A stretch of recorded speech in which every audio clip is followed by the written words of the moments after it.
তো বন্ধুগণ, আবার আমি আসলাম আপনাদের সাথে কিছু বিষয় শেয়ার করার জন্য। তো বিষয়টা হলো এরকম যে আমরা দেখতেছি যে এই মাসটা আসলে হলো বড়দিনের মাস।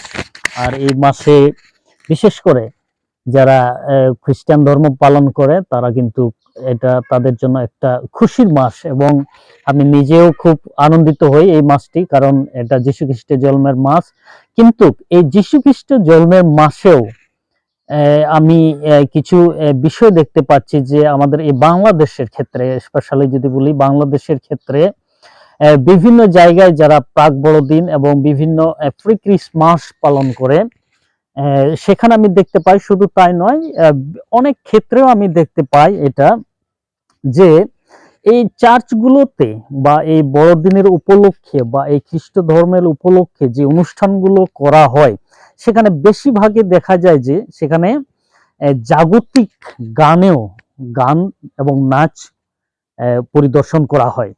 আসলে এই যে জাগতিক যে গানগুলো, ডিজে গান বা বিভিন্ন গানগুলো পরিবেশন করা হয় এবং মানুষ অনেক আনন্দ উপভোগ করে এবং বিনোদন করে।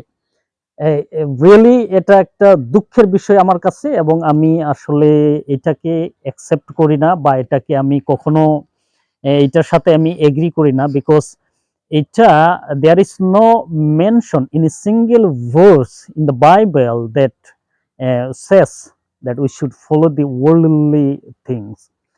বাইবেলে এরকম কোনো কিছু উল্লেখ নেই যে যেখানে খ্রিস্ট বিশ্বাসী ভাই বোনেরা একত্রিত হবে সেখানে জাগতিক কোনো বিষয় বা জাগতিক কোনো অংশ সেখানে থাকবে। এটা কমপ্লিটলি বাইবেল ভিত্তিক হতে হবে। তো আসলে এগুলো দেখে আমার অনেক কষ্ট লাগে যে আমরা আসলে আমরা কি স্পিরিচুয়ালিটাকে বেশি মনে করি, না যে পার্থিব যে ফিজিক্যালি যে জিনিস বা ওয়ার্ল্ডলি যেটা, সেটাকে আমরা বেশি মূল্য দিই।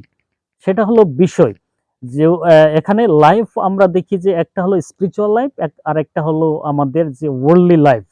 এই মানে পার্থিব যে জীবনটা আছে এটা হলো অ্যাকচুয়ালি পাপময় জীবন, এবং আধ্যাত্মিক জীবন হলো ঐশ্বরিক জীবন, যেটা ঈশ্বর প্রদত্ত এবং ঈশ্বরের সাথে সম্পর্ক বজায় রাখা। তো এটা একটা বিষয় আসলে কষ্টের জিনিস যে আমাদের মাঝে আসলে আমাদেরকে এগুলা, আমার মনে হয় যে এগুলাকে আমাদের একটু সচেতনতামূলক বা একটু আমাদেরকে চেঞ্জ করতে হবে। We need to change our life, we need to transform ourself. আমাদের নিজেদেরকে কি করতে হবে, রূপান্তর করতে হবে ইনটু ক্রাইস্ট প্রিন্সিপাল বা life of Christ, like that. So এটা হলো একটা দুঃখের বিষয়, আমি প্রায় দেখতে পাচ্ছি বিভিন্ন জায়গায় এরকম অনুষ্ঠানগুলোতে।